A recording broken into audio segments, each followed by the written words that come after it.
지배인님, 저기 계단을 올라오시는 저분, 설마 우리 호텔에 오시는 건 아니겠죠? 리셉션 데스크의 직원이 불안한 눈빛으로 VIP 매니저를 바라보았습니다. 낡은 면바지에 때가 묻은 운동화를 신은 노인이 천천히 호텔 로비로 들어서고 있었습니다. 어머, 근데 저분. 쉿, 조용히. 지금 바로 안내해드리죠. 직원이 황급히 앞으로 나섰습니다. 죄송하지만 지금은 예약하신 고객분들만 들어오실 수 있습니다. 잠시 로비 카페에서 따뜻한 차만 한잔 하고 가면 안 될까요? 죄송하지만 예약이 다 차서요.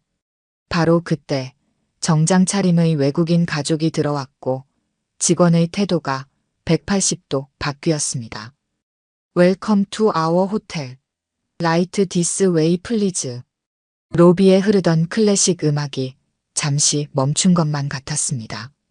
리셉션의 젊은 직원이 당황한 기색을 감추지 못한 채 VIP 매니저를 향해 도움을 청하는 눈빛을 보냈습니다.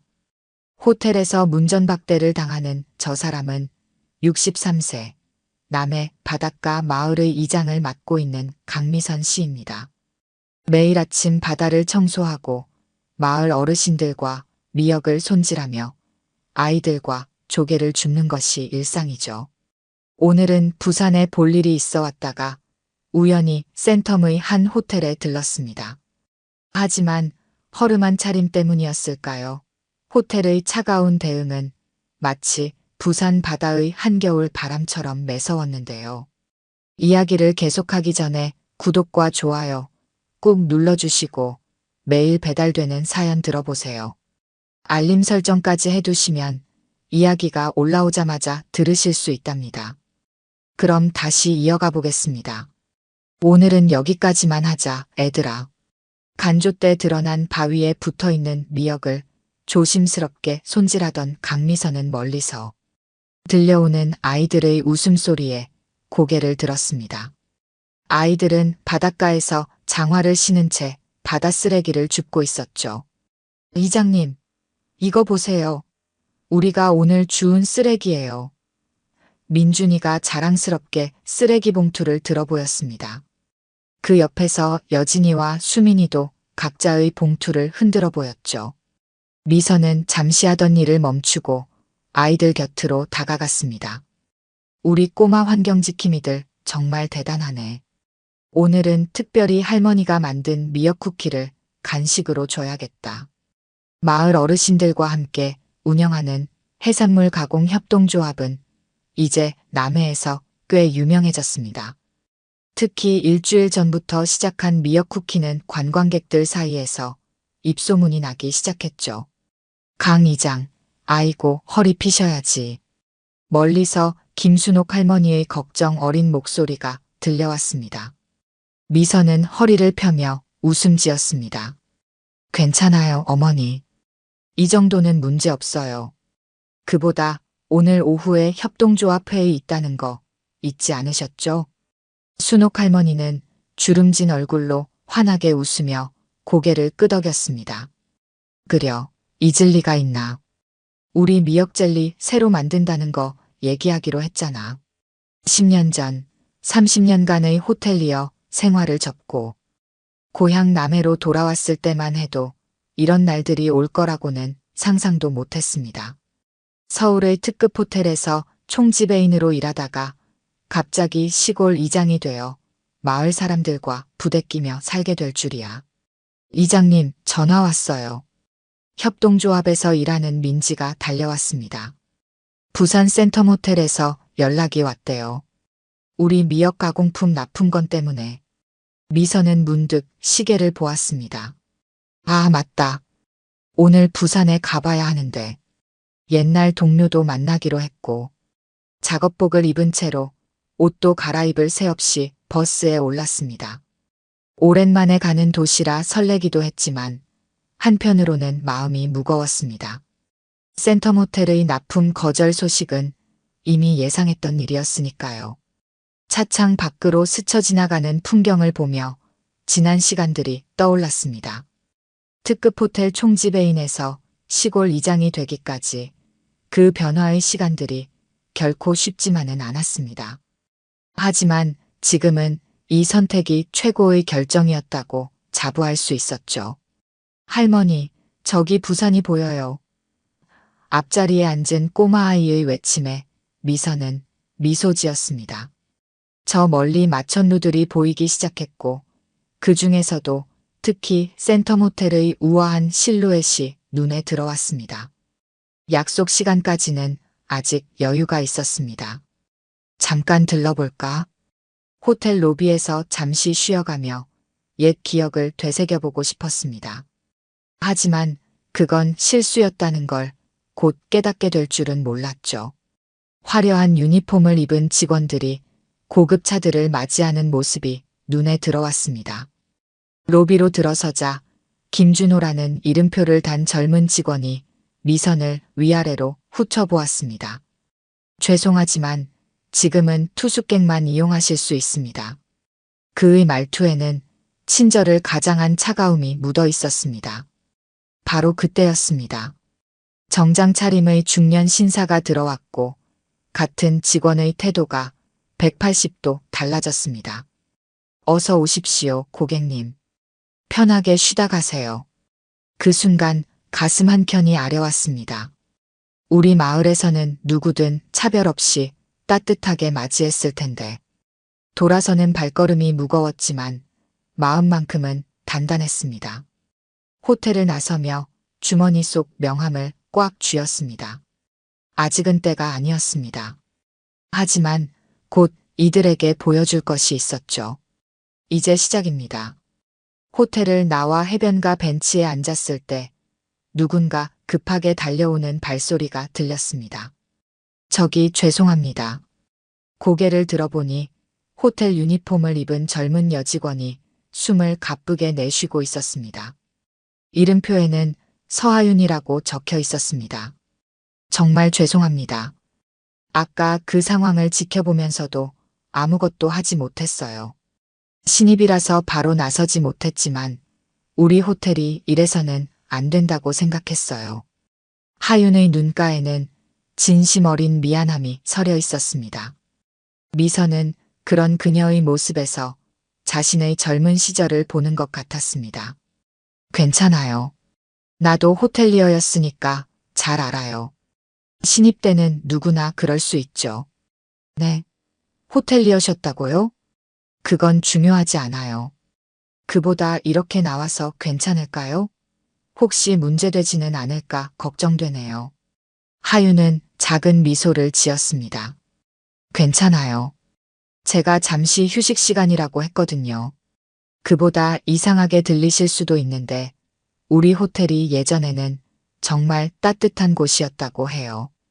지역 주민들과 함께 성장하는 호텔이었다고 하는데 미선은 가슴 한켠이 아려왔습니다. 20년 전 이 호텔의 오픈을 준비하면서 꿈꾸었던 모든 것들이 떠올랐기 때문입니다. 일주일이 지났습니다. 그동안 미선은 매일 다른 옷차림으로 호텔을 찾았습니다. 때로는 소박한 면바지 차림으로, 때로는 평범한 티셔츠 차림으로 로비 한켠에 앉아 사람들의 움직임을 관찰했습니다. 어머, 저기 앉아 계신 분, 어제도 오셨던 분 아니에요? 조용히 해요. 저분 요즘 매일 와요.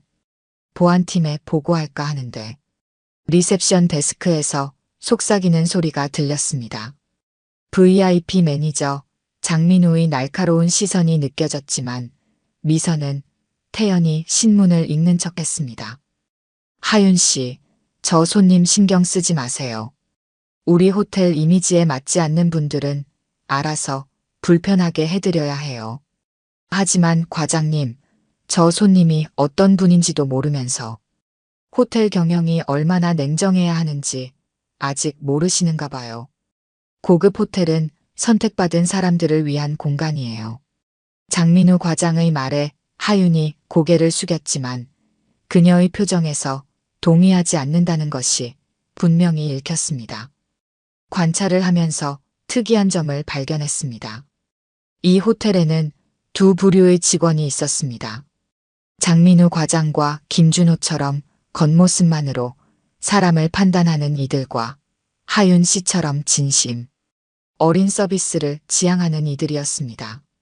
특히 인상 깊었던 것은 어느 날 오후의 장면이었습니다. 지역 어촌계장님이 손녀와 함께 호텔 레스토랑을 찾았을 때였습니다.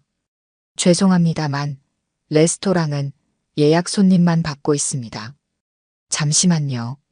제가 모시고 들어가겠습니다. 하윤이 재빨리 나서서 그들을 안내했습니다. 장민우의 날카로운 시선을 받으면서도 그녀는 미소를 잃지 않았습니다. 할아버님, 이쪽으로 오세요. 특별히 오션뷰 자리를 마련해 드렸어요.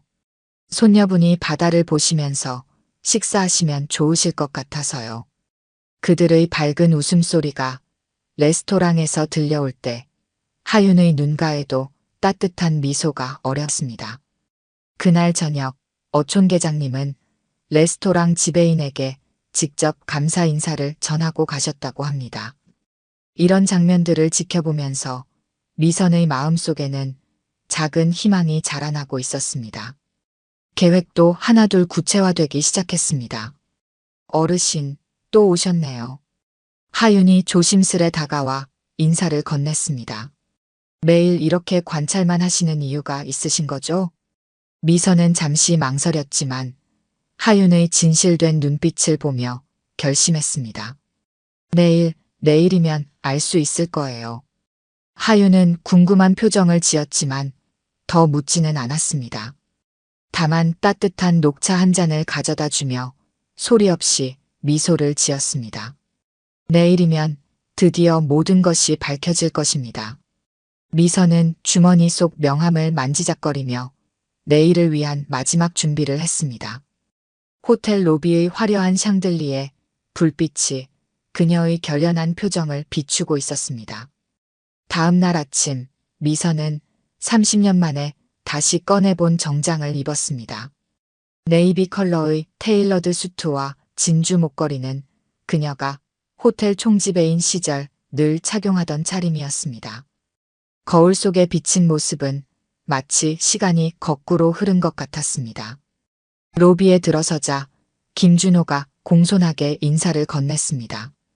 일주일 전 그녀를 쌀쌀맞게 내쫓았던 그 직원이 맞나 싶을 정도로 달라진 태도였습니다. 고급스러운 정장 차림이 만들어낸 마법이었습니다. 미선은 익숙한 발걸음으로 지배인실을 향해 걸었습니다. 뒤에서 당황한 발소리가 들렸지만 그녀의 걸음은 흔들림이 없었습니다.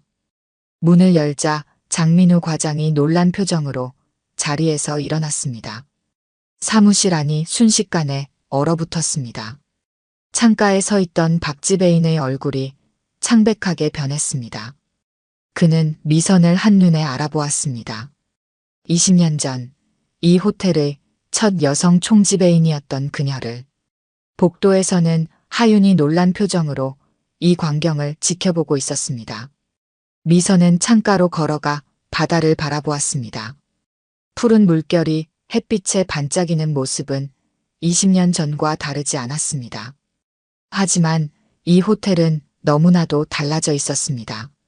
미선은 천천히 입을 열었습니다. 그동안 지켜본 모든 것들이 차분한 목소리로 흘러나왔습니다.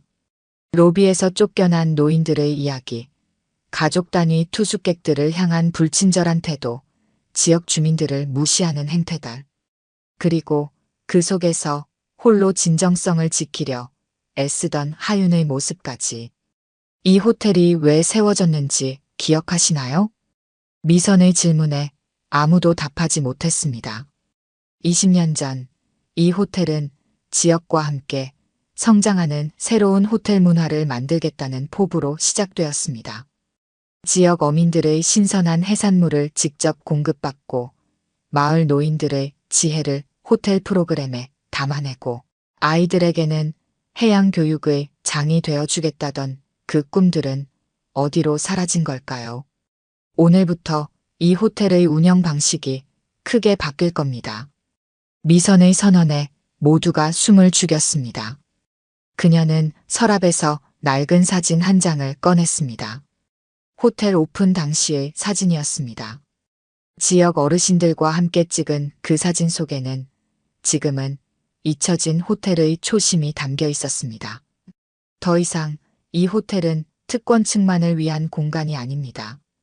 제가 남해에서 읽어온 것처럼 이곳도 모든 이들을 따뜻하게 품는 공간이 될 것입니다.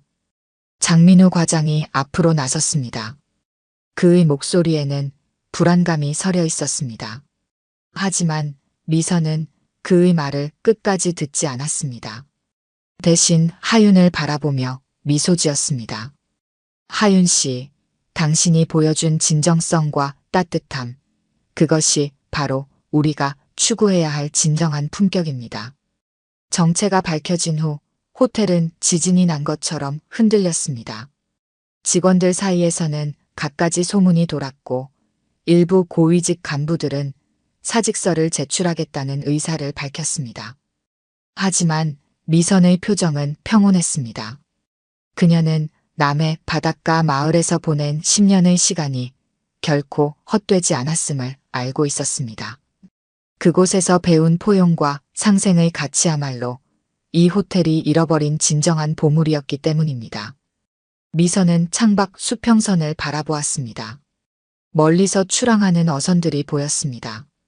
새벽 바다를 헤치고 나아가는 저 배들처럼 이제 이 호텔도 새로운 항해를 시작할 것입니다. 미선은 호텔 직원 전체 미팅을 소집했습니다. 대연 회장으로 향하는 그녀의 발걸음은 더없이 가벼웠습니다. 문을 열자 300여 명의 직원들이 긴장된 표정으로 앉아 있었습니다. 여러분, 제가 지난 10년간 남해에서 일군 작은 기적에 대해 말씀드리고 싶습니다. 미선은 프로젝터에 남해 마을의 사진들을 띄웠습니다. 바다를 배경으로 찍은 아이들의 해양교실, 할머니들과 함께하는 해산물, 가공작업, 마을 축제의 생생한 모습들이 스크린에 펼쳐졌습니다. 우리는 그동안 고급이라는 이름으로 많은 것을 잃어버렸습니다. 지역과의 유대, 세대 간의 소통, 바다가 주는 진정한 가치를 말입니다. 미선의 목소리는 차분했지만 그 안에 담긴 열정은 회장 구석구석까지 전해졌습니다. 젊은 직원들의 눈빛이 반짝이기 시작했고 베테랑 직원들은 깊이 고개를 끄덕였습니다. 첫 번째 변화는 1층 로비에서 시작되었습니다. 차가운 대리석 바닥 위에 포근한 원목 데크가 깔렸고 한쪽 벽면은 통유리로 교체되어 바다가 한눈에 들어왔습니다. 로비 한켠에는 바다 이야기방이 만들어졌습니다. 이장님, 이렇게 하면 될까요? 하윤이 바다 이야기방의 마지막 장식을 하며 물었습니다. 벽면에는 남해 어르신들이 직접 써주신 뱃사람들의 이야기가 액자로 걸려 있었고 한쪽에는 아이들이 주운 바다 쓰레기로 만든 환경 캠페인 전시가 자리 잡았습니다. 2층은 더 큰 변화를 맞이했습니다. 바다누리 퀴즈존이 만들어졌고 매주 토요일마다 해양생태 교실이 열렸습니다. 미선이 남해에서 운영하던 프로그램을 호텔의 규모에 맞게 확장한 것이었습니다. 레스토랑도 달라졌습니다. 매일 새벽 지역 어촌계에서 직접 공수하는 신선한 해산물로 메뉴가 바뀌었고 한 달에 한 번은 할머니들이 직접 비법을 전수하는 바다맛 전통 요리 클래스가 열렸습니다. 가장 큰 변화는 사람들의 마음가짐이었습니다. 장민우 과장은 한 달간의 남해 마을 연수를 통해 완전히 다른 사람이 되어 돌아왔습니다. 할머니, 이 미역 좀 봐주시겠습니까? 장민우는 어촌계 할머니 앞에서 허리를 깊이 숙였습니다. 호텔 식재료 검수를 위해 새벽부터 나와 있는 그의 모습은 한 달 전과는 전혀 달랐습니다. 남해에서 보낸 시간 동안 그는 진정한 서비스의 의미를 깨달았습니다. 미선은 매일 아침 로비에서 직원 조회를 했습니다. 그날의 조회는 바다 이야기방에서 열렸고 하윤이 새로 기획한 프로그램을 발표하고 있었습니다. 다음 주부터는 할매 할배의 바다 학교를 시작합니다. 은퇴하신 어촌계 어르신들이 직접 아이들에게 바다 생태계와 전통 어업에 대해 가르쳐 주시는 프로그램입니다. 직원들의 눈빛이 달라졌습니다. 더 이상 기계적인 서비스가 아닌 진심을 담은 환대를 고민하기 시작했습니다. 호텔 곳곳에서 작은 변화들이 일어났습니다. 로비에서는 투숙객들이 바다 이야기방에 모여 이야기꽃을 피웠고, 레스토랑에서는 할머니들의 요리 비법을 배우려는 외국인 관광객들의 웃음소리가 끊이지 않았습니다. 한 달이 지난 어느 날, 미선은 호텔 옥상 정원에 올랐습니다. 저녁 노을이 바다를 물들이고 있었습니다. 아래층에서는 하윤이 진행하는 별빛 바다 이야기 프로그램이 한창이었고, 장민우는 내일의 어촌계 미팅 준비를 하고 있었습니다. 변화는 시작에 불과했지만 그 방향만큼은 분명했습니다. 이제 이 호텔은 바다처럼 모든 이들을 품어 안는 곳이 될 것입니다. 미선은 가슴속 깊이 자리 잡은 뿌듯함을 느끼며 붉은 노을을 바라보았습니다. 6개월이 지났습니다. 변화의 물결은 호텔 구석구석에 스며들어 이제 자연스러운 일상이 되어 있었습니다. 미선은 아침 일찍 호텔 앞 바닷가를 걸었습니다. 해변에서는 하윤이 이끄는 새벽 바다 환경 지킴이 활동이 한창이었습니다. 회장님, BBC 취재진이 도착했습니다. 장민우가 다가와 보고했습니다. 그는 이제 지역상생팀 팀장이 되어 있었습니다. 호텔과 지역사회를 잇는 가교 역할을 톡톡히 해내고 있었죠.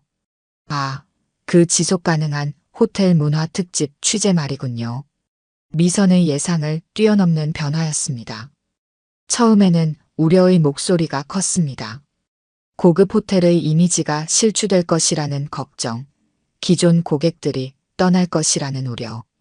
하지만 결과는 정반대였습니다. 객실 점유율은 오히려 상승했고, 특히 3대가 함께 묵는 가족 단위 고객이 크게 늘었습니다. 해외 유명 호텔들이 벤치마킹을 위해 방문했고, 환경단체들은 이 호텔을 친환경 호텔의 모범 사례로 꼽았습니다. 회장님, 오늘은 특별한 손님이 오셨어요. 하윤이 환한 미소로 다가왔습니다. 그녀는 이제 호텔의 바다문화팀 팀장이었습니다. 로비로 나가보니 낯익은 얼굴들이 보였습니다. 남해 마을의 순옥 할머니와 다른 어르신들이었습니다. 우리 마을 미역 쿠키가 호텔 시그니처 디저트가 된다는 소식 듣고 왔어요. 우리가 직접 와서 비법을 전수해 주려고요. 순옥 할머니의 말씀에 미선의 눈시울이 붉어졌습니다. 작은 마을의 협동조합에서 시작된 도전이 이제는 특급 호텔의 자랑이 되어 돌아온 것입니다. 우리 할머니들이 만든 게 호텔에서 팔린다니 꿈만 같네요. 로비 한켠에서는 새로운 공간이 문을 열었습니다. 바다마을 곳간이라는 이름의 공간에는 지역 어촌들의 수산물 가공품이 진열되어 있었습니다. 협동조합의 미역 쿠키부터 전통 방식으로 만든 젓갈까지 지역의 맛과 이야기를 한자리에 모았습니다. 회장님, 다른 해안가 호텔들도 우리처럼 변하고 싶다고 문의가 왔어요. 장민우가 두꺼운 서류철을 들고 왔습니다. 전국의 해안가 호텔들이 지역 상생 모델에 대해 배우고 싶다는 요청이었습니다.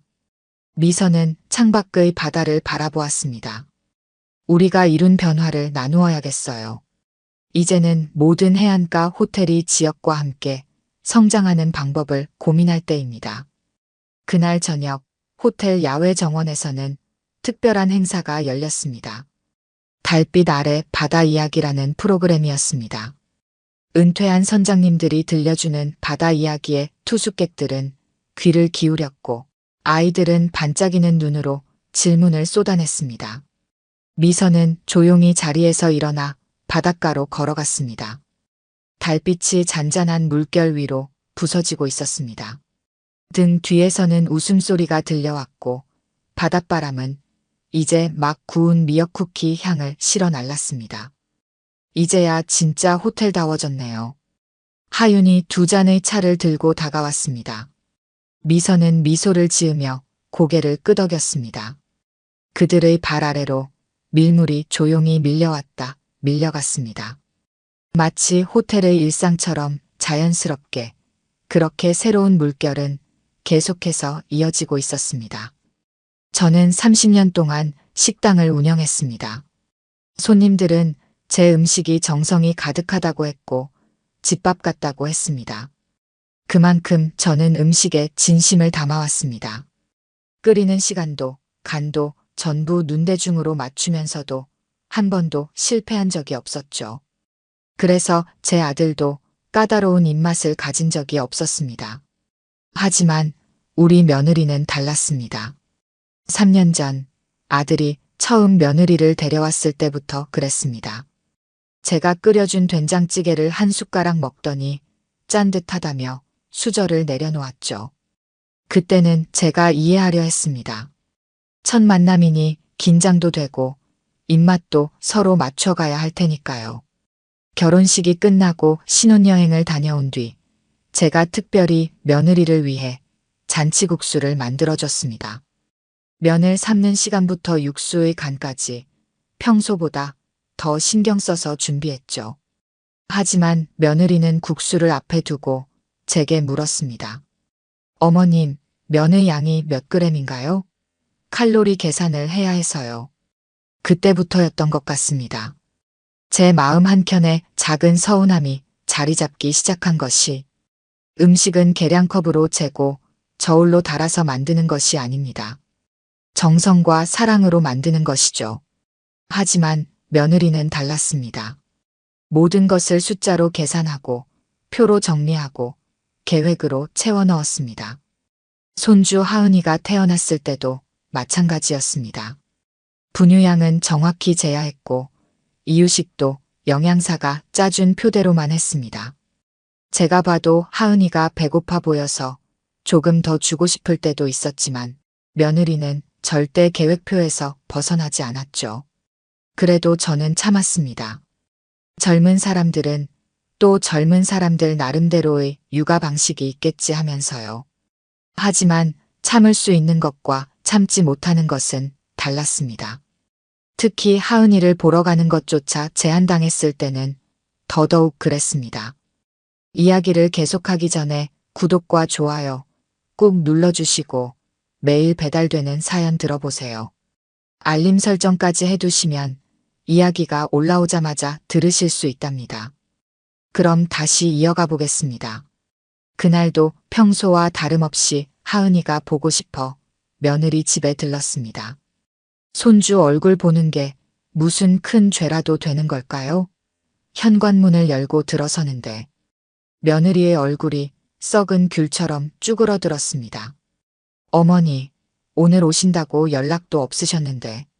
아니, 이게 무슨 말도 안 되는 소리인가요?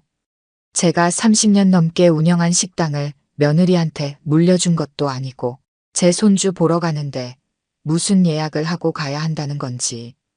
하은이가 보고 싶고 마침 근처에 볼 일도 있고 해서 거실로 들어서니 며느리의 얼굴이 더욱 어두워졌습니다. 테이블 위에는 노트북이 펼쳐져 있었고 화면 가득 무슨 표가 잔뜩 그려져 있었습니다. 나중에 알고 보니 그게 하은이의 하루 일과표더군요. 아니, 애기 하나 키우는데 무슨 회사 업무 계획표도 아니고 말입니다. 어머니, 오늘은 하은이가 4시부터 피아노 학원에 가기로 되어 있었는데요. 며느리는 한숨을 쉬며 노트북 화면을 들여다보았습니다. 저는 그제서야 식탁 위에 늘어선 작은 통들이 눈에 들어왔습니다. 시간대별로 정리된 하은이의 간식들. 오후 3시 15분에 사과 6조각과 견과류 10알. 이렇게까지 해야 하나 싶었습니다. 할머니, 하은이가 방에서 뛰어나왔습니다. 제 품에 안기는 손주의 포근한 온기가 느껴졌습니다. 하은이는 제가 들고 온 장바구니를 보더니 눈을 반짝였습니다. 할머니가 뭐 가져오셨어요? 하은이 좋아하는 떡볶이 만들어줄까? 안 됩니다, 어머니. 며느리가 버럭 소리를 질렀습니다. 오늘 하은이 식단표에는 떡볶이가 없어요. 지금 먹으면 저녁 식사 계획이 다 틀어지잖아요. 순간 저는 할 말을 잃었습니다. 제 딸 같은 며느리가 이렇게 차갑게 굴 줄은 몰랐습니다. 남편이 회사에서 늦게 들어와도 친정어머니가 갑자기 들르셔도 늘 웃는 얼굴로 맞이하던 며느리였는데 말입니다. 어머니, 앞으로는 꼭 2주 전에 미리 연락 주세요.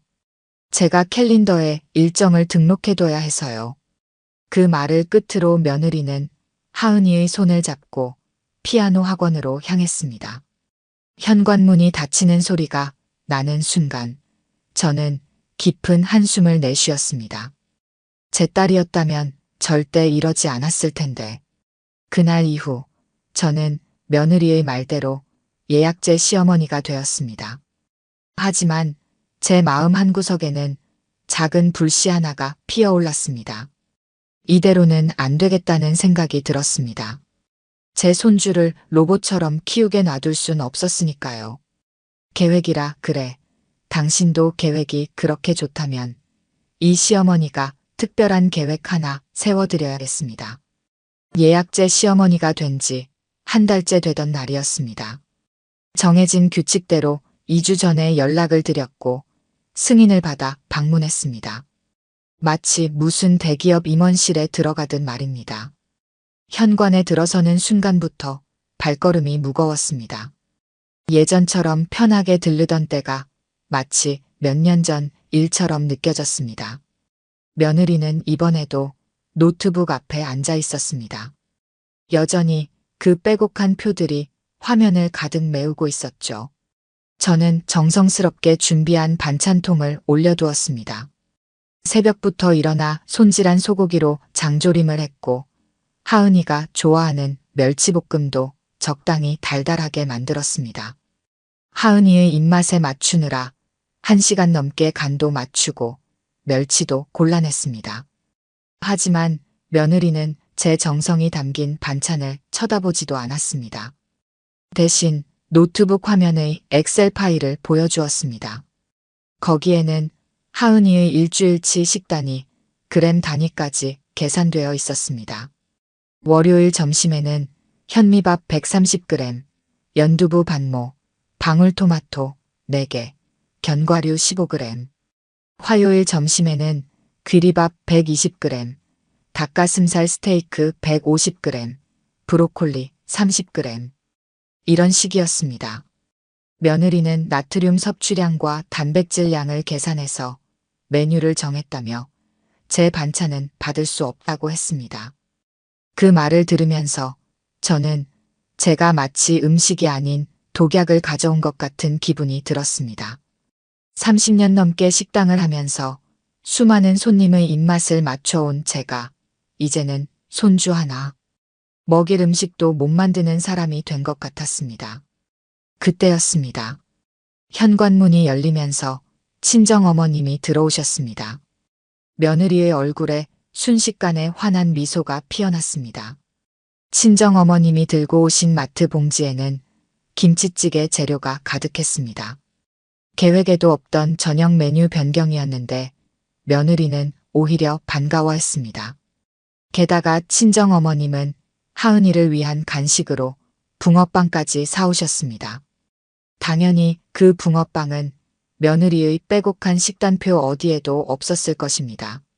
하지만 며느리는 칼로리나 영양가를 계산하는 대신 하은이의 붕어빵 먹는 모습을 사랑스럽게 바라보기만 했습니다. 저는 그 광경을 더는 보고 있을 수가 없었습니다.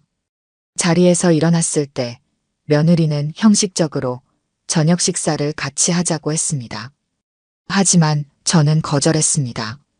2주 전에 미리 연락드리고 다시 오겠다는 말만 남기고 그 자리를 떠났습니다. 집으로 돌아오는 길이 무척 멀게 느껴졌습니다. 발걸음은 무거웠고 손에 들린 반찬통은 그 어느 때보다 무겁게 느껴졌습니다. 귓가에는 계속해서 며느리와 친정어머님의 웃음소리가 맴돌았습니다. 그날 밤 저는 한숨도 자지 못했습니다. 머릿속에는 온통 며느리의 이중적인 모습만 가득했습니다. 내 아들은 이런 상황을 알고는 있는 걸까 하는 생각도 들었습니다. 아마도 모를 것입니다. 아침 일찍 나가서 밤늦게 들어오는 아들은 집에서 일어나는 이런 일들을 자세히 모를 테니까요. 다음 날 저는 40년 지기 친구 최영숙을 만났습니다. 평소에는 잘 보이지 않던 제 한숨 소리를 친구는 단번에 알아챘습니다. 억지로 감추려 했지만 결국 모든 이야기를 털어놓고 말았습니다. 며느리의 완벽주의적인 성격, 빼곡한 일정표와 식단표, 시댁과 친정을 차별하는 태도까지. 친구 영숙이는 제 이야기를 다 듣고는 의미심장한 미소를 지었습니다. 며느리가 그토록 계획을 중요시한다면 우리도 완벽한 계획을 세워보자는 제안이었습니다.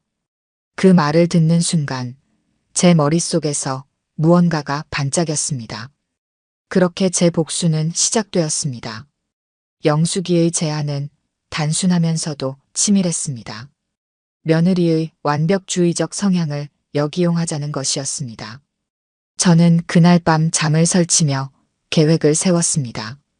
이번에는 제가 엑셀 파일을 펼쳐놓고 하나하나 기록해 나갔습니다. 먼저 며느리의 회사 일정부터 파악했습니다. 아들을 통해 슬쩍 물어보니 이번 달 말에 큰 프로젝트 발표가 있다고 했습니다. 며느리가 팀장으로 진행하는 중요한 발표라고 했죠. 며느리의 성격상 필경 몇 주 전부터 계획을 세워두었을 것이 뻔했습니다. 하은이의 어린이집 일정도 챙겼습니다. 원장 선생님과는 제가 특별히 친분이 있었습니다. 30년 식당을 하면서 만난 단골 손님이었거든요. 원장 선생님은 흔쾌히 도와주겠다고 했습니다. 하은이가 다니는 어린이집의 연간 행사 계획표를 손에 넣는 건 식은 죽 먹기였습니다. 친정어머님의 스케줄도 알아냈습니다. 아들이 매달 가족 식사 자리를 예약할 때 친정어머님 일정을 물어보곤 했거든요. 이번에는 제가 먼저 약속을 잡았습니다. 물론 며느리는 모르게 말입니다. 그리고 가장 중요한 건 며느리의 집 현관 비밀번호였습니다. 하은이가 며느리 몰래 알려준 숫자를 하나하나 받아 적으며 저는 문득 이런 게 범죄가 되진 않을까 걱정도 됐습니다.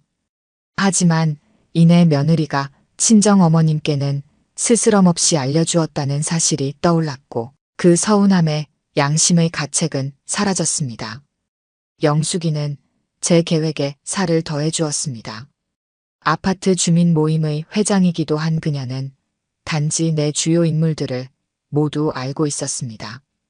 특히 며느리와 같은 동라인에 사는 젊은 엄마들의 모임 정보를 쥐고 있었죠. 영자야, 이번에는 우리가 며느리한테 완벽한 통제란 게 무엇인지 보여줘야겠어. 영숙이의 말에 저는 고개를 끄덕였습니다. 식당을 하면서 많은 일을 겪었지만 이렇게 치밀한 계획을 세워본 적은 처음이었습니다. 머릿속에는 이미 며느리의 완벽한 계획이 흐트러지는 모습이 그려지고 있었습니다. 첫 번째 목표는 며느리의 완벽한 식단표였습니다. 30년 동안 식당을 하면서 쌓은 경험이 있었기에 저는 자신이 있었습니다. 음식은 계획대로 되지 않을 때가 많다는 것, 그리고 그때가 가장 맛있다는 것을 누구보다 잘 알고 있었으니까요. 두 번째는 하은이의 일정표였습니다. 피아노, 미술, 발레, 영어까지. 빼곡하게 짜여진 시간표 속에는 아이다운 여유가 없었습니다. 저는 그 빈틈없는 계획표에 작은 구멍들을 내기로 했습니다. 때로는 구멍 난 옷이 더 편하게 입히는 법이니까요. 마지막으로는 며느리의 회사 일정이었습니다. 물론 직장 일정을 방해할 생각은 없었습니다. 다만 집안일과 직장일의 균형이 무너졌을 때 과연 며느리가 어떤 선택을 할지 보고 싶었습니다. 달력을 펼쳐두고 보니 이번 달 말이 가장 적기였습니다. 며느리의 프로젝트 발표, 하은이의 어린이집 행사, 그리고 친정어머님의 제주도 여행까지 모든 것이 맞물리는 시기였습니다. 저는 달력에 동그라미를 쳤습니다.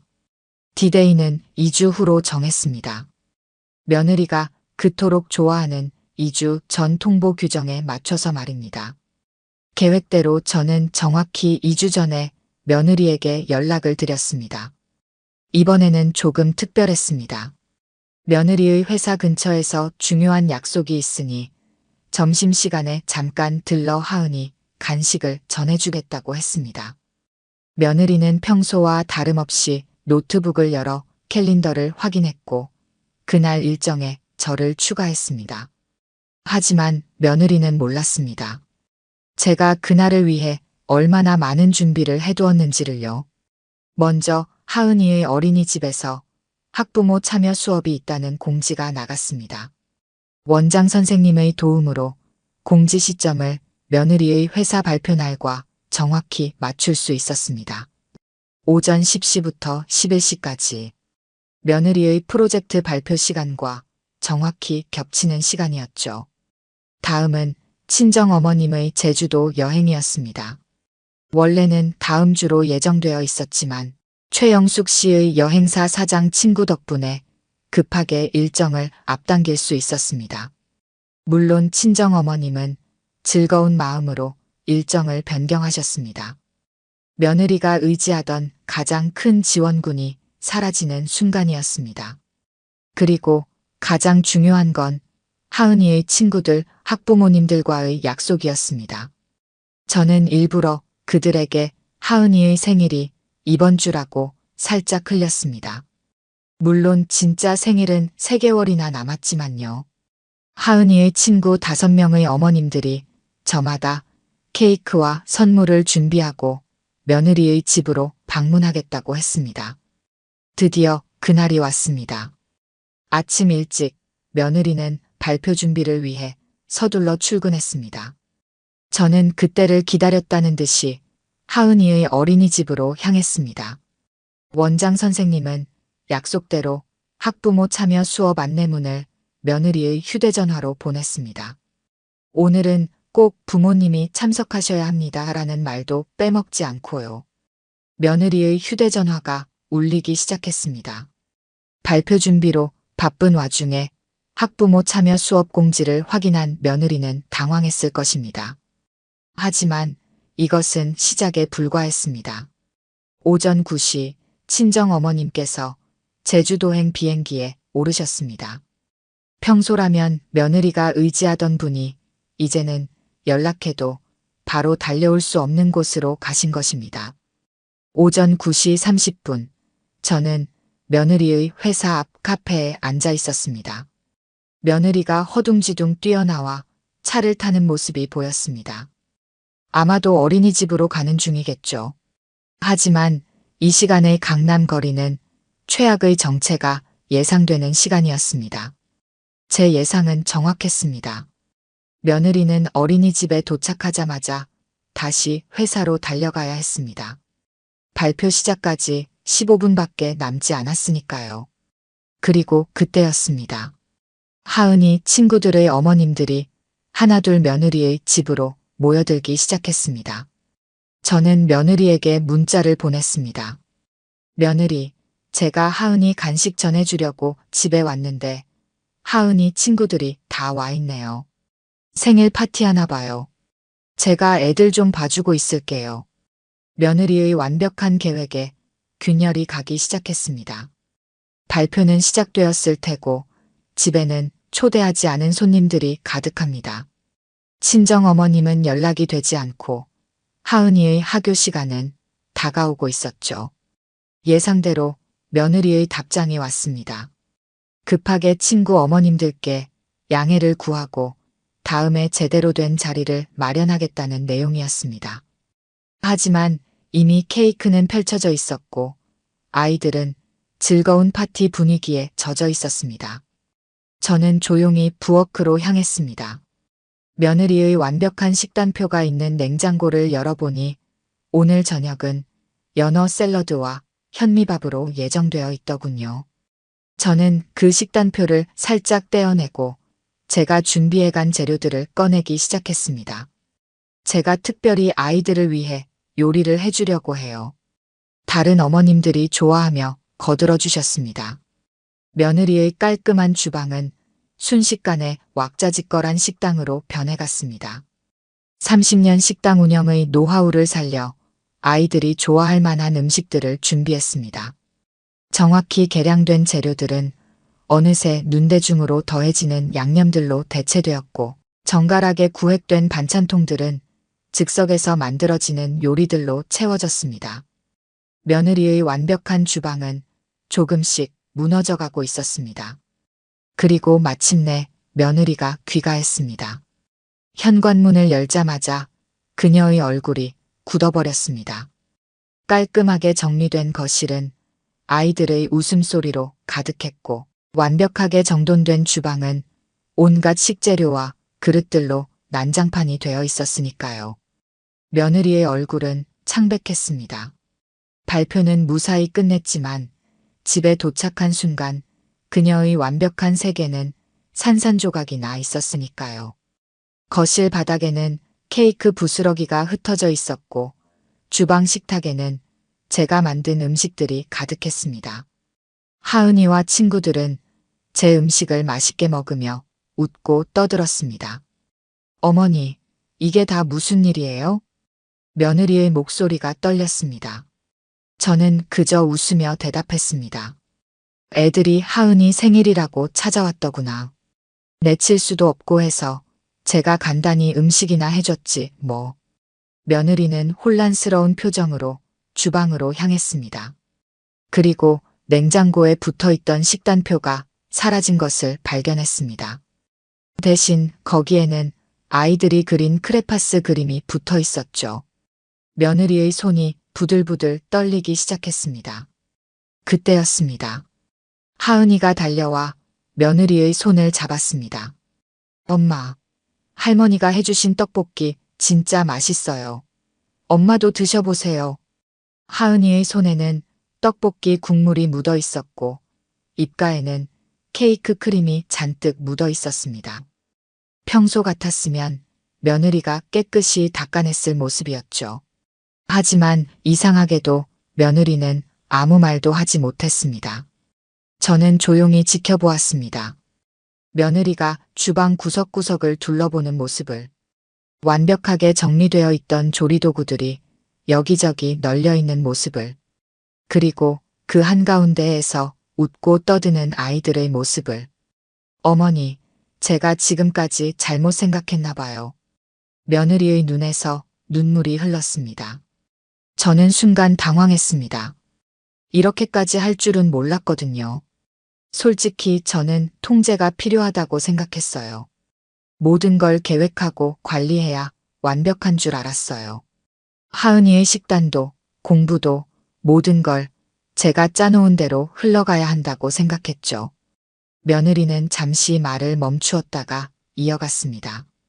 그런데 오늘 제 계획이 다 무너졌는데도 하은이가 이렇게 행복해하는 걸 보니까 제가 너무 심했던 것 같아요. 어머님께도 하은이한테도요. 저는 가만히 며느리의 이야기를 들었습니다. 복수를 위해 계획했던 일들이었지만 이렇게 며느리의 진심 어린 고백을 듣게 될 줄은 몰랐습니다. 특히 어머님께 너무 죄송해요. 어머님의 정성을 계획표에 맞지 않는다고 거절한 게 이제 보니 제가 얼마나 이기적이었는지 알겠어요. 며느리는 주방으로 들어와 앞치마를 둘렀습니다. 그리고는 제 옆에 서서 음식을 만들기 시작했습니다. 처음으로 보는 광경이었습니다. 어머님, 저한테도 가르쳐 주세요. 계량하지 않고도 맛있는 음식을 만드는 법을요. 그 순간 저는 깨달았습니다.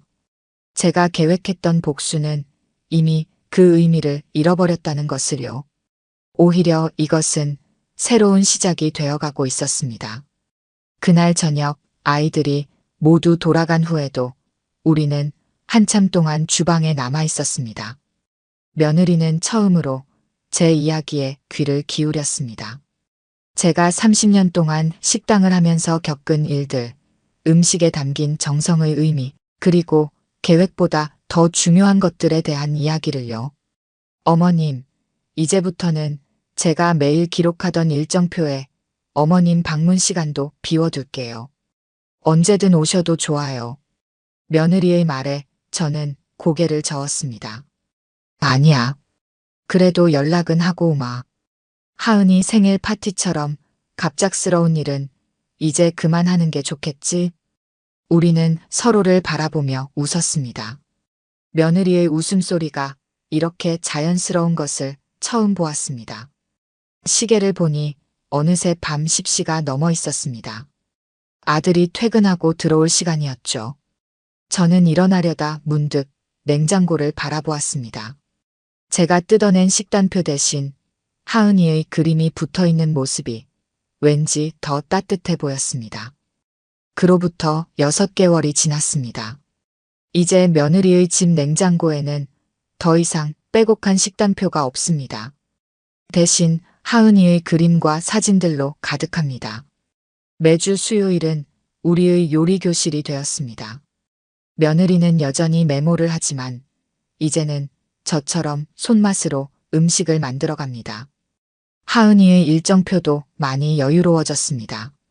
피아노와 미술 수업 사이에 할머니와 놀기 시간이 생겼고 간식 시간은 더 이상 그램수로 정해지지 않습니다. 영숙이는 가끔 제게 물어봅니다. 영자야, 결국 복수는 실패한 거야? 저는 고개를 저었습니다. 실패가 아닙니다. 오히려 제가 계획했던 것보다 더 달콤한 결과를 얻었다고 할 수 있겠죠. 복수를 계획하면서 며느리의 완벽함을 무너뜨리려 했지만 결국은 우리 모두가 한 걸음 더 가까워졌으니까요. 얼마 전 며느리의 회사에서 또 중요한 발표가 있었습니다. 이번에는 제가 먼저 연락했습니다. 며느리, 발표 끝나고 집에 오면 내가 특별히 삼계탕 끓여줄게. 네, 어머님. 이번에는 계획에 없는 음식이 더 기대되네요. 우리는 서로 웃었습니다. 이제는 계획에 없는 일들이 오히려 우리 가족에게 더 특별한 선물이 되어가고 있었으니까요. 하은이는 요즘 제 닉네임을 매직 할머니라고 부릅니다. 마법처럼 맛있는 음식을 만들어내고 엄마의 기분도 좋게 만드는 할머니라나요. 이제 와서 생각해보면 제가 계획했던 복수는 실제로 이루어진 적이 없는지도 모르겠습니다. 대신 우리는 서로를 이해하는 법을 배웠고 완벽하지 않아도 행복할 수 있다는 것을 알게 되었으니까요. 냉장고에 붙어있던 그 빼곡한 식단표 대신 이제는 며느리의 손글씨로 쓴 메모가 하나 붙어 있습니다. 완벽한 계획보다 중요한 건 가족의 웃음소리. 제 복수는 실패했을지 모르지만 우리 가족은 성공했습니다.